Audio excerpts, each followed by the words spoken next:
Most leaders feel the constant tug of war between doing and thinking, and too many lose themselves in the noise. Today's guest knows exactly what it takes to lead with clarity and purpose when pressure is at its highest. Sherri Coale is the legendary head coach who turned Oklahoma women's basketball into a national powerhouse. 3 Final Fours, countless championships, and she's now an acclaimed author and speaker on leadership and resilience. In this episode, you'll learn why intentional transitions are critical to showing up as your best self, how to build a culture rooted in values and daily behaviors, and while striving for quick wins can sabotage your long-term success. Stick around. This conversation will challenge how you measure success and inspire you to lead with even more intention. Welcome to the No Limits Leadership Podcast. We discuss ancient wisdom, real-world experiences, and the latest concepts on mastering leadership of self and others. If you're committed to maximizing your life and your impact on the world, you're home. Welcome to the No Limits Leadership Podcast. I am your host, Sean Patton. I am so excited to have Sherri Coale on the podcast today. She is a distinguished figure in women's basketball, renowned for her transformative 25-year tenure as the head coach for the University of Oklahoma's women's basketball team. Under her leadership, the Sooners achieved multiple Big 12 championships, made 3 Final Four appearances, solidifying her legacy in the sport. Beyond coaching, Sherri is a gifted writer and speaker, sharing insights on leadership, teamwork, and personal growth. She has her first book, Rooted to Rise, and her brand new released book, The Compost File, where she reflects deeply in her commitment to storytelling and mentorship of others. Transitioning from the court to the page, Sherri continues to inspire through her words, experiences, offering valuable lessons on resilience and intentional living. Sherri, thanks for being on today. Hey, thank you so much, Sean. Appreciate it. I'm excited to have a conversation. Oh, me too. I tried to do a pre-call interview before we do these, and I gotta say, yours was so fun. I think we went like way over. We kept talking. It was a good time, and I learned so much. So I'm excited to share, your knowledge and wisdom, with that. So when you've had an incredible career, obviously starting in coaching and now writing and leadership consulting, what was the biggest shift for you when you transitioned from coaching into your, second career with writing and leadership consulting? What was that like? Couple of different answers to that question. One being it was more seamless than I think I could have ever imagined. I think part of that is because I didn't just stop coaching and then try to figure out what I wanted to do next.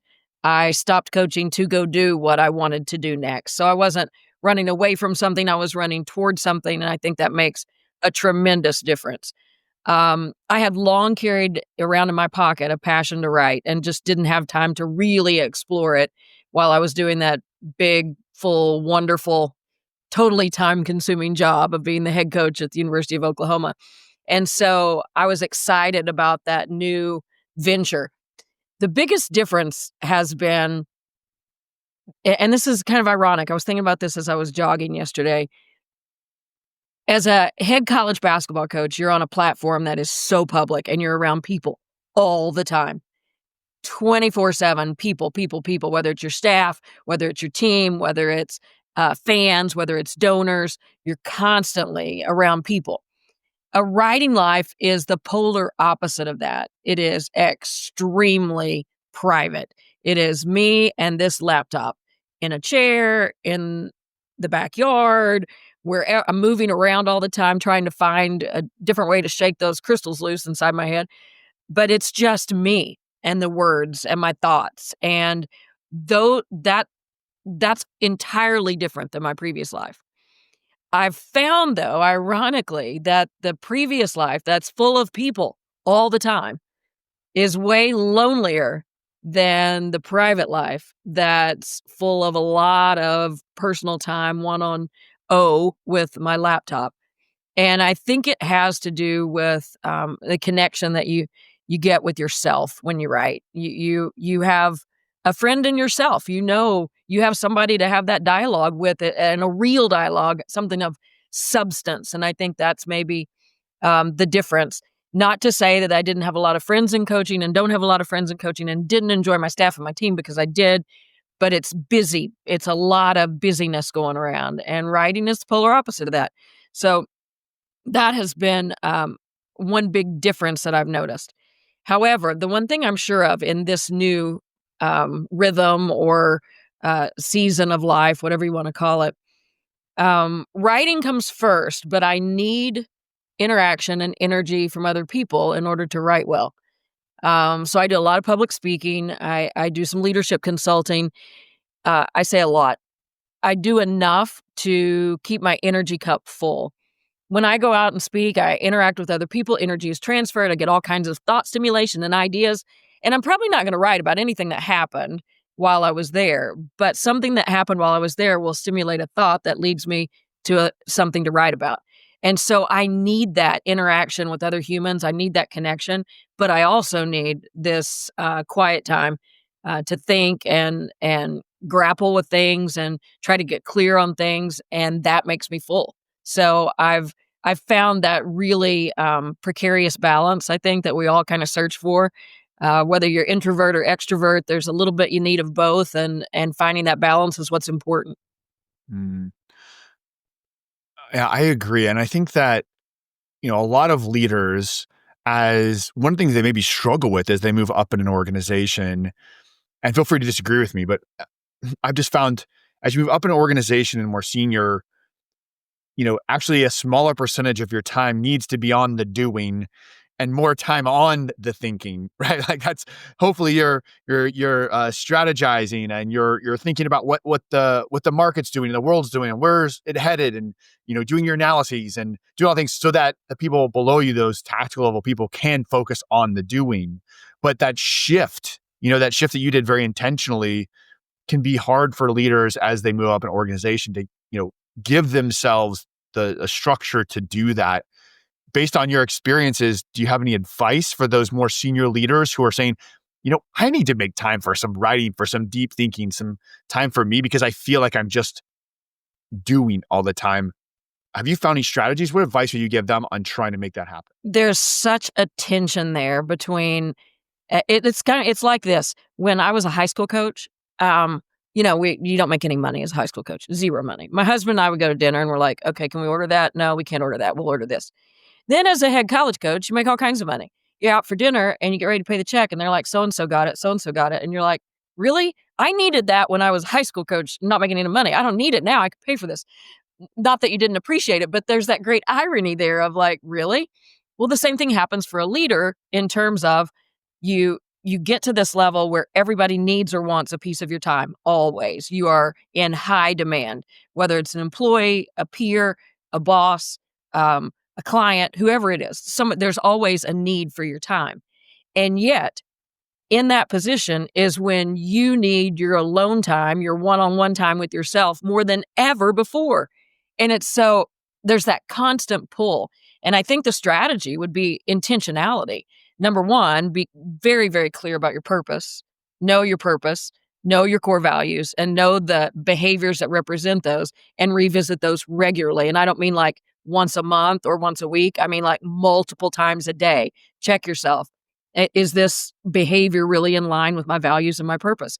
If not, then I need to shift a little here. Is this activity going to take me closer to my purpose or further away from my purpose?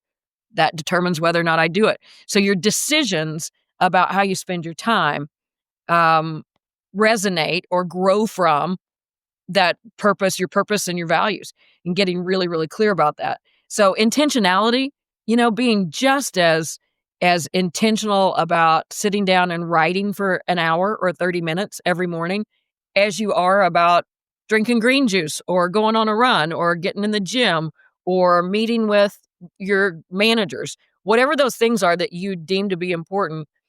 That time to fill your cup and to get clear and be aligned is the most important time you'll spend.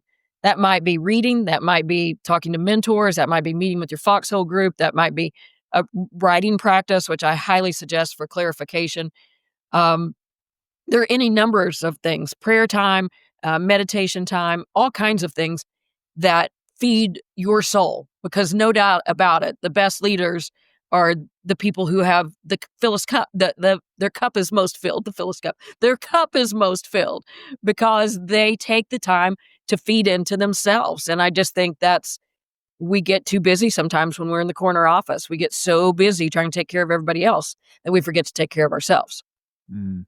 What would you tell that leader who is in the place of feeling like when they do that, that's selfish, right? That's not, it's the, or maybe, not even the leader in a business, right? A lot, the mother who has this passion project, but feels like, taking time away from her kids is the wrong thing to do, right? This selfish servant leader mindset, almost gone to an extreme where they're fighting their own mindset to make that time be okay with their values and their identity. I'm going to answer that question by telling you a real-time story. I was in my 30s. I was the head coach at Oklahoma. I had 2 small children, a son in elementary school, a little 3-year-old daughter toddling around. And I'm trying to build the program at Oklahoma, and about a 10 to 12-minute drive from the arena to my house. And at the end of the day, one day, I remember it was one of those days where everybody wanted something yesterday. Every phone call was, can I do this? Can I go there? Can I give this? Can I show up here? And I remember telling my secretary when I walked out the door, very melodramatically, by the way, just open a vein and just give it to him, whatever. Yeah, slam the door, just go out like all dramatic. And I get in my car and I think, all right, I'm gonna get myself together on my drive home, right? So I drive home and I drive into the driveway, and my little 3-year-old, my grandmother's here with the kids, and my little 3-year-old is drawing on the sidewalk with sidewalk chalk. My son has his ball glove and his bat, and he's hitting the baseball in his ball glove. And, Mom, will you pitch to me? Will you pitch to me? Will you pitch to me? Let's go in the backyard. Will you pitch to me? And my daughter comes with the sidewalk chalk, wanting me to draw on the sidewalk. I remember just going, I'm going to change my clothes. And so I went in the house and I put on my running gear and I came out. And this is the days where I had a like bright yellow Walkman, right? With the little, Oh, yeah. the earbuds, and you carried the thing around. I had the lanyard that's bright yellow. And I came out and I said, I'm not doing anything until I go for a run. And, my son is stunned and my daughter's bawling. And I run down the driveway and I start down the street and I'm just bawling. I'm just weeping. And I make the block and I kind of get myself together, and I feel guilty. I feel like I'm not being what I need to be for anybody at my job or at home. I'm feeling inept in every corner, and then super selfish for having taken off on a run. And I make the block. I'm not gone for 20, 25 minutes. And I come back up the driveway and my daughter's laughing and running around drawing pictures with the sidewalk chalk. And Colton's in the backyard tossing the ball up and hitting it himself. And I just look around and my grandmother said, oh, they were fine by the time you got to the end of the driveway. And I remember thinking then that the very best thing I can do is take care of me so that I can take care of them. Because I had a completely different mindset after 20 minutes around the neighborhood. I was a much more present, involved mother for the next 3 hours before I put them to bed that night than I would have been had I jumped in and tried to do that with part of my head somewhere else immediately without taking that time. And so it sort of became a mantra of mine. I was raised by the most giving women, my mother and my grandmother, that I never saw my mother buy a single thing for herself, ever. My grandmother used to ask my grandfather, what do you want for dinner? And then fix it for him. And then here I am, like going off on a jog when I should be taking care of my children. But I remember it hitting me like a ton of bricks that I can't take care of all the people that I'm responsible for taking care of if I don't take care of me. And so it's actually, to answer your question, it's selfish not to do those intentional things, because then you're not giving the best of yourself to the people who deserve that. And the best version of yourself too. I love that. And I want to point out another thing you mentioned. I think that's really powerful is I'm thinking transitions, right? Like you talked about, you were going straight from work into this mom mode, and you needed that time for yourself, and you also needed like a structured way to transition from, coach Sherri to mom Sherri, right? And like having some sort of formal way to do that. I know for myself when I'm trying to, I really try to avoid task switching, but it's so hard. And trying to go from you know, doing a podcast to, you know, I have a coaching call after this to doing content. I do prospecting, and then I've got a, you know, a conscious leadership group. Like it's all these different roles we play, but like, how can we find even 5 or 10 minutes to transition between the things, and sort of like cleanse the palate, you know, Yeah. like cleanse the mental palate. You know, sometimes it's as simple as that. If you ever go perfume shopping, they'll bring you cocoa beans in a little cup. You'll smell a perfume, and then you breathe the cocoa beans and you're clear, and then you can go smell another one and you get the real idea of it. It's literally something as specific and tiny as that. I have a friend who, when he parks a car in his garage, he just closes his eyes and says, "Be there. Be there. Wherever he is, be there." So he's getting ready to go in, and now he's going to quit being a coach, and he's going to be a father when he walks in the door. And so it's those little things that may not mean much to anybody else, but they're things that we subscribe for ourselves. I remember Jock Vaughn, when he played at the University of Kansas, used to wear a rubber band on his wrist. And when he turned it over, he would just pop that rubber band on his wrist. It was his way of saying, "Get out of here. I'm moving on to the next play. I'm done with whatever happened. I'm moving on to the next play." So sometimes for us, as we transition from one role to the other, or taking one hat off and putting another hat on, it's as simple as a physical and verbal mantra. Maybe we snap our fingers. Maybe we hit our chest. Maybe we close our eyes, take a deep breath, and say, "Be there." Whatever it is, we come up with something that cleanses our palate to help us be completely present in the moment we're going into. Mm. You bring it back to my childhood there. I grew up I think I told you, I grew up in Lawrence, Kansas. So Jock Vaughn in the 90s, man, that was, those were my people. Rock chalk. Rock chalk. Yeah, I grew up in the field house before, you know, tickets were $400 a piece, whatever they are now. We were up My in the first trip, nosebleeds. we can relate on this. We can just nerd out on being basketball fans for a second. But the first time I took a team from Oklahoma to Allen Fieldhouse, I went out on the court to find the place where, and his name just escaped me, the player's tooth went into the court. It'll come back to me in a second. But there's actually, or was, a place that they never fixed it in the wood of his tooth that went into the court. They just varnished over it. And I went straight to that to look for it. And I found it. That's it. Yeah, I mean, both great, great sports schools, at least especially basketball. KU not so much in the football between Oklahoma and Oh, KU, yeah. but yeah, the Fog. Growing up in the Fog, Allen Fieldhouse, and going to games and basketball camps and stuff like that was a big part of my youth. So that was a cool time. Now, yes, we work with different leaders, or you know, maybe it's the same with players. It seems to me that there's a lot of, you know, wanting things this immediate gratification. I need to get to this next level. I need to, I want this thing to happen, and I want it to happen like right away, like quick success, right? We see the people on social media, you know, that are 27 and in Dubai on their own private jet or whatever. And like, we want these now. And in our pre-call, you talked about why it's a mistake for leaders to strive for, or, you know, teams to strive for quick and immediate success. Why is that? Well, first of all, just say that for all young professionals, young athletes, whomever, this immediate gratification thing is not their fault. They've been raised on an immediate gratification microwave society. I mean, you get what you want like that.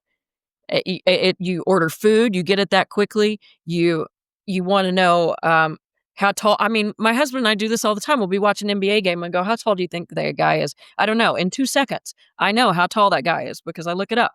It's we used to have to go to the library, you know, or at least go get the dictionary out of the shelf and thumb to the word in alphabetical order and find it and look it up. And now within literally 5 seconds, you can have whatever you need. So we're trained, young brains are trained to want it now, want it now, want it now. But what really lasts are things I always say. I used to say this to our players about motion offense. Things that are important to know take time to learn. You don't get good at motion offense in a week. You just don't. You get good at it over a long time. But once you get good at it, it's really, really hard to defend.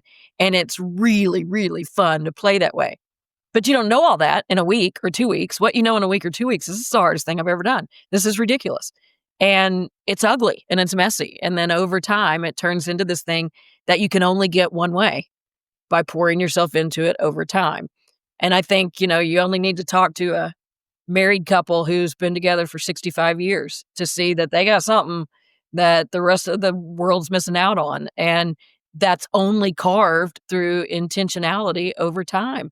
Investment pays off. I used to ask my players, what makes your heart sing? And a freshman would go, and like try to crawl under the couch because they didn't want to answer such a lofty question. Most of them would come back and say basketball. And I would go, no, beyond basketball. Like, what makes your heart sing? And when they asked for clarification, my answer would always be, what can you work really, really hard at for a long time, like 2-3 hours, where you should be exhausted when you're finished, but instead of exhausted, you have more energy than you did when you started. When you find that thing, that makes your heart sing.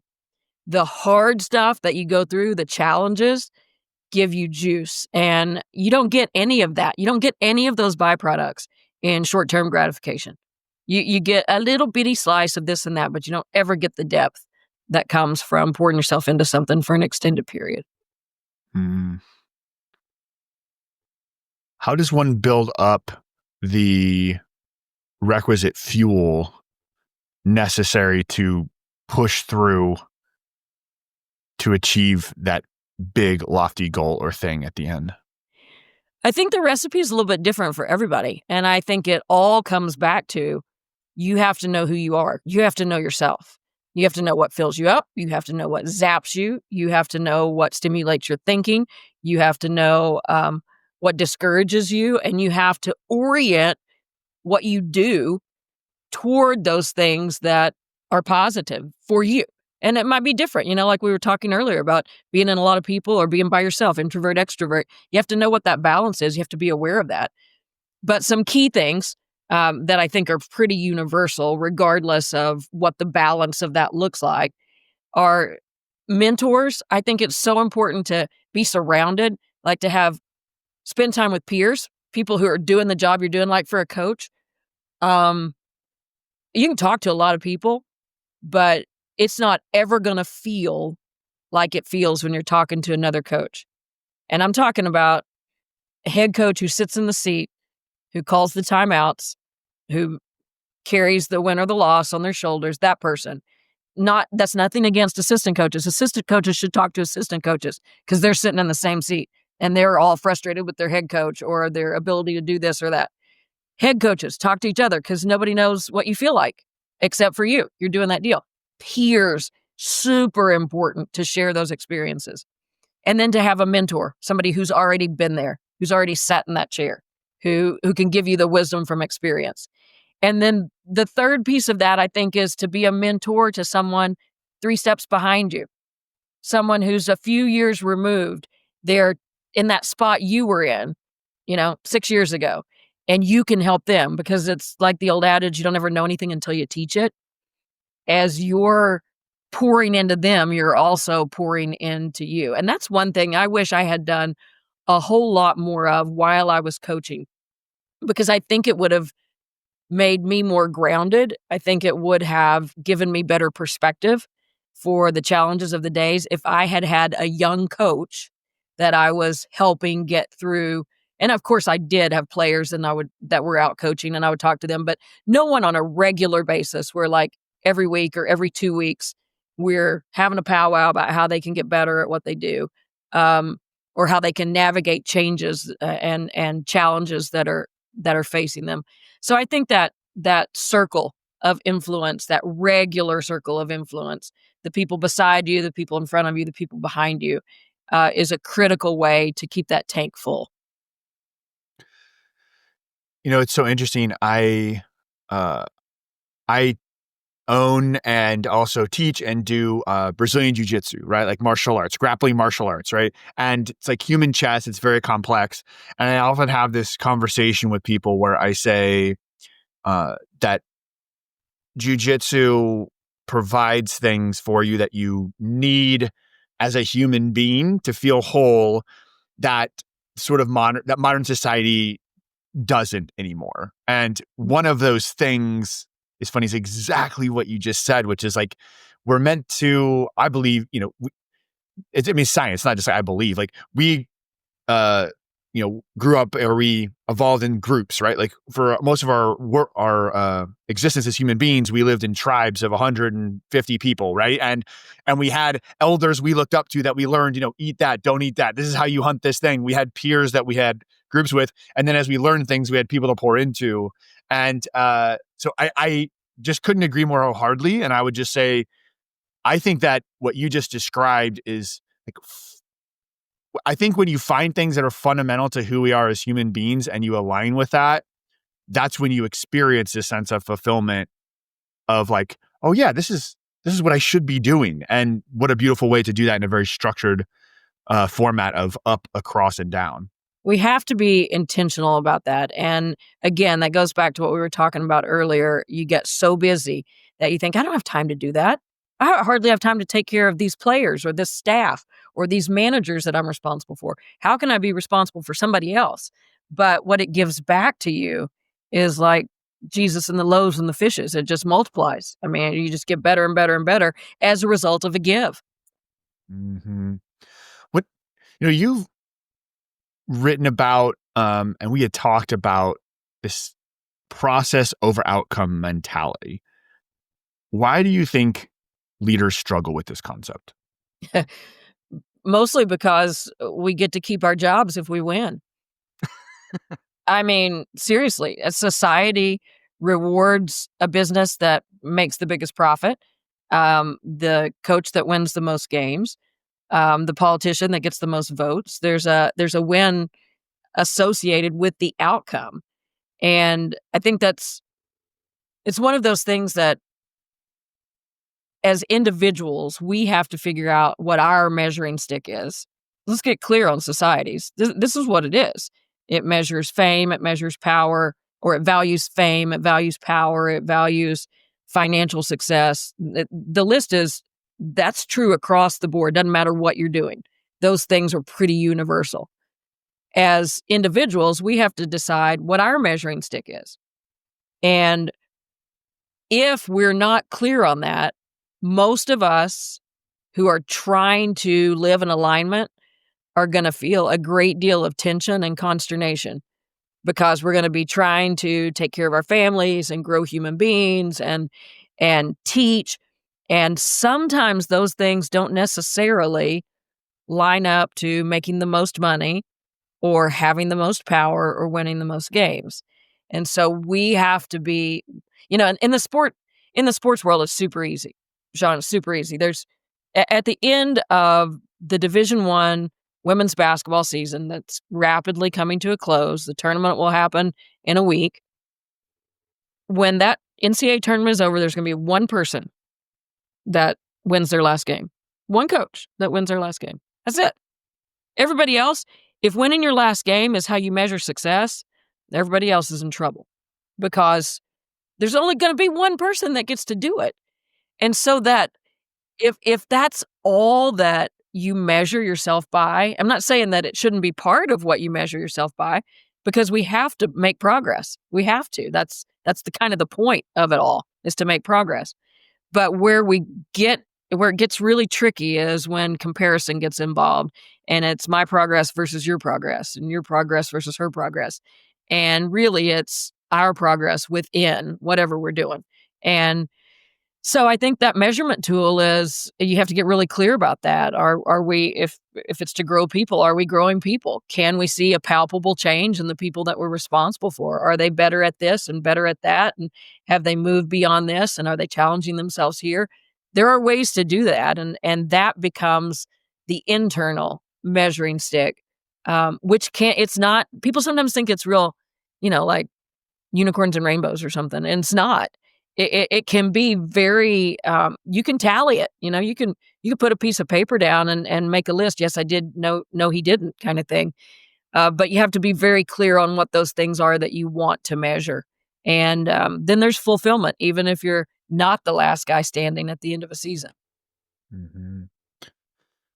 Yeah, I love the measuring stick. Like, what are you measuring and how does that matter? Because, also, right, like, you don't control, as you mentioned, like outcome, right? It's like you could do everything right that's going to lead to long-term, let's say, outcome success. But in this tournament, the team across from you shows up and they're just better, or they're just lucky, or whatever happens, they've got an all-star player that you just can't guard. Something happens where like you did everything right and then you could still lose.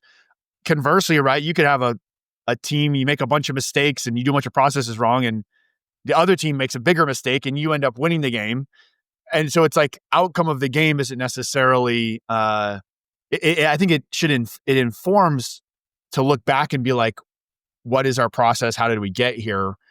But you're sort of like leaving, if you have a measuring stick that is about external results that you don't control, you could be all over the place because you're not measuring things that you can affect, right? I love the fact that you used the word inform, because I think that's the most important part of competition is we have to use the information that we glean from it to inform us about how we can continue to improve, about where our gaps are, where the potholes are. When we were building the program at Oklahoma, we weren't good at all. Well, I'm just saying that real softly. We were bad. And we were playing in the Big 12, and the Big 12 was daunting. You got Jody Conrad at Texas, and Marcia Sharp at Texas Tech, and Bill Finley at Iowa State, and the list goes on and on. Marion Washington at Kansas. It was just full of these historic coaches who had loaded teams, and we were just trying to build one from the ground up. It would have been crazy for us to try to determine our success based on the number of games that we won that season, even the second season, maybe even the third. And I remember getting a note from someone who had come to our game, a fan, an older woman who was going through chemotherapy. She wrote a letter that I got in my office. This was back before the days of when everybody just posted things on social somewhere where I never would have seen it. She actually put an envelope with an address and put a stamp on it and sent it to me. I opened the letter and read it, and she said that she had been to our game that week and that she was really, really struggling with her chemotherapies, and that she hadn't had any energy to go anywhere or do anything, and she was starting to get kind of depressed, and she made herself get in the car and come to our game. And when she walked to the car that night, she felt better than she had in weeks, and we had lost the game. She said our determination, our unity, the way we fought, the spirit we played with just infused her. And she said she attacked the rest of her chemotherapies and she was moving forward and just wanted to thank our team for the way that she played. Well, that became the stick for our team. So after games, I would ask our guys, do you think the people who watched our game tonight walked to their car and decided that they were going to be a better version of themselves tomorrow? And if the answer to that question is yes, I don't care what the scoreboard says, we won. And if the answer to that question is no, I don't care what the scoreboard said, we lost. So it was a way of playing that we had complete control over. It wasn't about, did the ball go in or not? It wasn't about, did the ref call an equal game? It wasn't about, did the other team have superior talent? It was just about a way that we performed. Did we play in an inspirational way that made people think, I want to be a better me tomorrow? And if we did that, we won.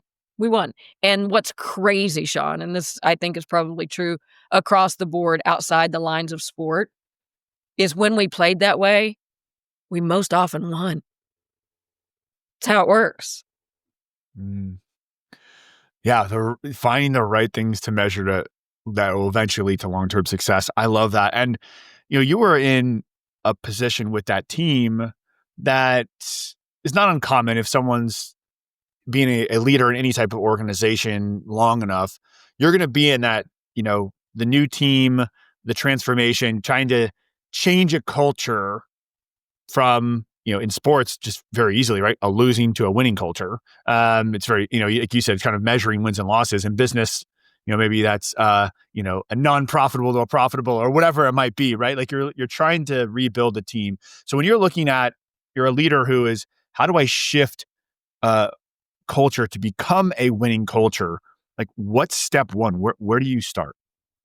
Well, I think clarity is where it all begins. You have to know where you are. You have to be speaking a language that everybody understands. I know in our early team meetings with our team, we would always talk about our core values. And you could put the word integrity up on a board, and if you've got 15 kids in the room, you might have 15 different definitions of the word integrity. It just depends upon their life experiences, depends on what they've been exposed to. And so getting really clear about with your people, whoever you lead, about what's most important, what are the non-negotiables, what is our purpose, what are our values that we're going to live by, and then having multiple conversations about that and keeping those front of mind. It's such yeoman's work. I mean, it's you have to do it and keep doing it. You don't do it. Like I remember when I was coaching high school, a high school coach asked me at a scrimmage, a preseason scrimmage, if we had our defense in. And I remember thinking, we have our defense in. I don't I don't know, because we'll practice defense every day until the final game of the season. I mean, well, there's no such thing as having our defense in, because defense is what we have to work on every single day. We're going to do shell drill every single day. And I think being clear about your purpose and your values and your behaviors is an everyday thing. And people either think it's not that important, or there are other things that are more important. There are hotter fires, louder noises. Or I've done this for 2 weeks. I know this stuff like the back of my hand. Well, the week that you forget thinking about it is the week that you get off track. So it's just that thing that has to be done with massive regularity. And that massive regularity is what creates a culture that is airtight, because everybody is breathing the same air. Again, you're creating an environment where people can do their best work. That's what you do. When you lead an organization, you create an environment where people can do their best work. Well, if people are confused, or if people are on different pages, or if people aren't aware of each other, or people don't know each other, people aren't connected to each other, they're not going to do their best work. So clarity is sort of the linchpin of all that. Mm. So as you start to grow and you get, clear, and I love how you keep coming back to this values, purpose, and then checking to make sure behaviors align, Sure. right? I think that's such a great and simple model, as, I think almost How many of us though have worked where there's a mission statement on a poster on the wall and you have no idea what it is? You can't say it. You have no idea. You may have the general gist of it, but you can't say it. You don't know. And if they ask you what the core values are of your department, you might go, I don't know. It's in the handbook. Let me find the handbook. I mean, when the reason a purpose and core values matter is because they drive behavior. Your actions are who you are. I used to tell our team, culture is very simply a way we agree of behaving together. That's it. Behaving, acting. So we can say we're about unconditional love or integrity or hard work, but if we don't unconditionally love or act with integrity or work hard, doesn't matter what we say. We are what we do. And so where people get off track is they'll have this one great big meeting, this big all day, maybe it's a whole weekend meeting, and they'll come up with this beautiful purpose statement and these values, and this looks great. And they'll put it on posters all over the building and it looks fantastic. And then they don't ever talk about what they're actually doing every single day and whether or not their actions and their decisions line up with that purpose and those values. That's the dailiness of it. That's where people get off track. You got to do it every single day. Mm. What I'm envisioning here is, as a leader, is clearly identifying purpose and values, and then what behaviors for each individual support that, and then having, that daily tracker on your weekly one-to-one, sitting down and saying, okay, these are the behaviors that you did. That meant you are going to, have that mentee meeting, with the people you coach. It meant you were going to, do this extra educational class. It was whatever it was. Did we or did we not? Right? Did we do the behaviors that match that? But having that in a reoccurring formal sense to reinforce that cultural development. Is that what I'm hearing? Absolutely. I used to have a sign in my office that said, "Teams get good at what we emphasize." And so, I could say at the beginning of the year, we have to rebound to win a championship. And then if every day in practice, we're not doing a rebounding drill, or I'm not getting the kid who's not boxing out or going after a rebound, or we're not talking about the leading rebounder in a game or how many more rebounds we got than our opponent, it's not gonna be something that we tout as our best skill or what we're known for, because I'm not emphasizing it. And so, for example, one of our standards, we called them standards with our program, was gratitude. We are grateful. That's what we said. We are grateful. That was our standard. And so gratitude meant if they got on the charter bus to go to meet the airplane, they said hello to the driver. And when they got off the bus, they said thank you to the driver. They showed gratitude. And every time someone didn't do that, we talked to them about it afterward. It's that constancy. You can't just say this is what we want you to do, and then when they don't do it, go, they're not doing it. You go and you have a conversation. We said this is important to us, that we're going to be grateful, that we're going to write a note to the scholarship donor who gives to our program regularly. We're going to say thank you to the manager when he hands us a water bottle. I'll never forget my first signee was a kid named Felicia Whaley. She was from Slayton, Texas, and she was unrecruited basically, and we got her by the grace of God in the spring, and she became an honorable mention All-American for us. But I would literally call timeouts when Felicia was tired. Literally. That's the only reason I would save them all for if she got tired, because she needed to play 40 minutes for us to have a chance to win in the early days. And no matter how dead dog tired she was, when she came off the court and a manager handed her a bottle of water, she said, thank you. I never in 4 years heard her not say thank you to a manager for handing her a bottle of water or a towel. That's gratitude as a part of your culture. That's an embodiment of that. This just made me think of, character development when it comes to leader development, because I have a firm belief that character, though, is the backbone of becoming a leader, right? Becoming someone that others want to follow. And, it sounds like in your program and, when I went to, West Point, the military, like that was, it's all about that leader of character. And how does a business, if you're a business leader, an organizational leader, how do we continue to develop character in our leaders? Well, first and foremost, it's to model it. I don't think any type of attention you pay to it, if you're not modeling it, is going to stick. So if the top of the top is modeling it, then I think you have to spend time on it. Like, I don't think you can tell people that these things are important. Now go figure out how to make them important in your life. You have to devote, whether it's training, whether it's time with bringing in speakers, whether it's programs, whether it's training your managers to lead those one-on-ones through those character development traits, et cetera. I think you have to put your money where your mouth is. If that's going to be important to you, and I don't know a business in the world that doesn't get better when its people don't get better. I mean, that's just, as the water rises, so do the boats, So if you're a leader and you're pouring into your people and you're giving them access to learning and you're giving them materials for learning and you're giving them time for learning and you're supporting their learning journey, that personal growth journey, then you're telling them this is what's most important. I'm pouring into you.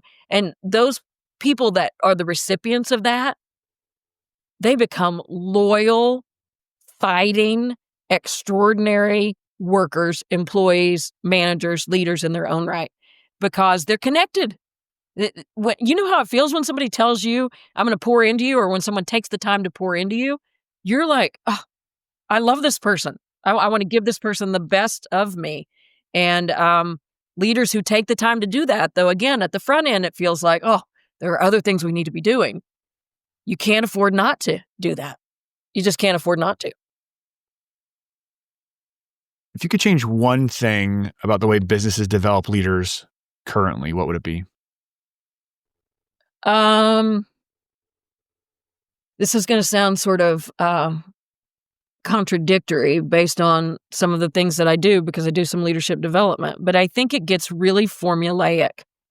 I think that businesses start trying to throw a mold out there and this is here are the 10 steps to becoming a great leader. I don't think that's one of the reasons I write nonfiction that's not prescriptive. I don't know that there are 10 steps. I don't know that there are 3 keys. I don't know.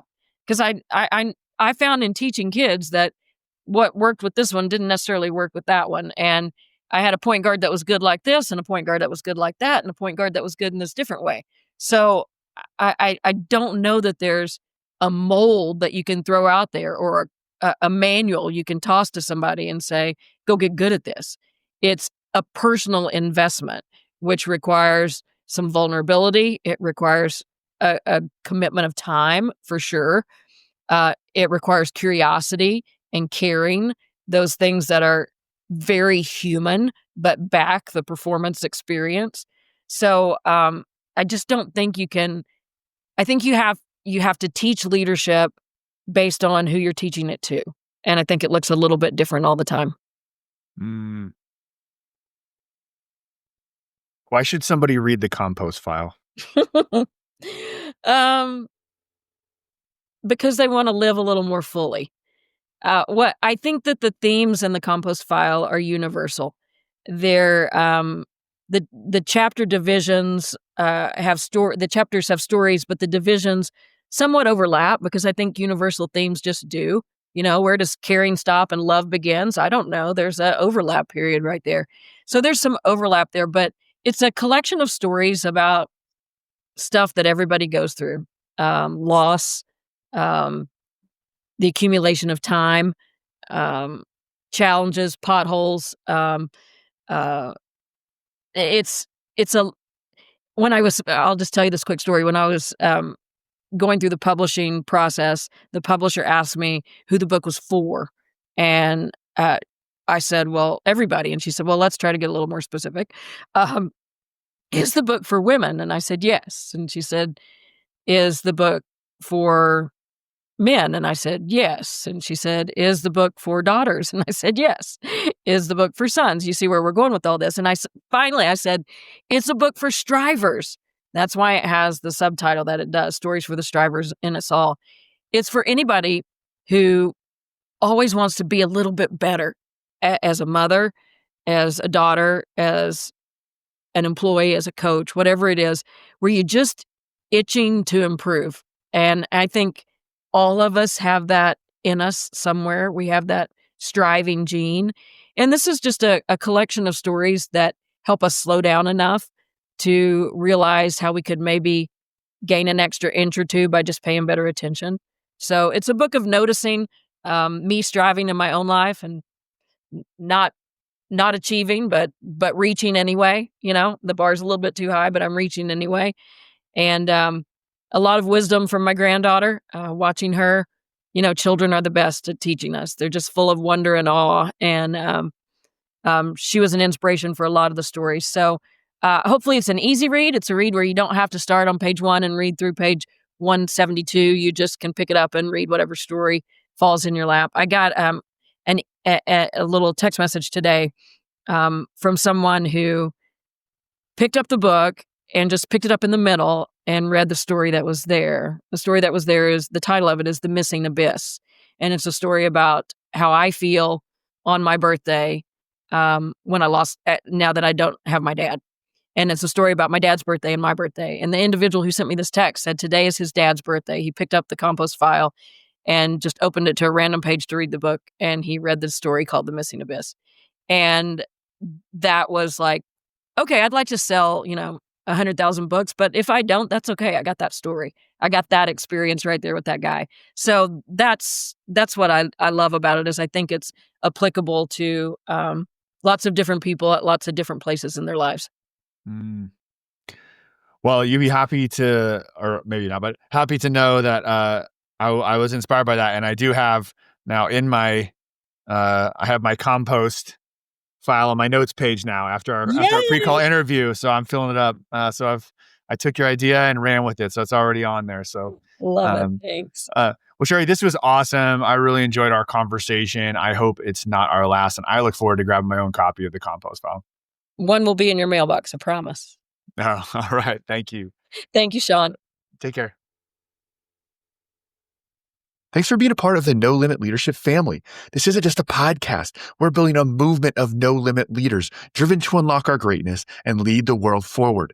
If this made you think or gave you something useful, please, please, please, right now, go hit follow and then share it with one leader you believe in.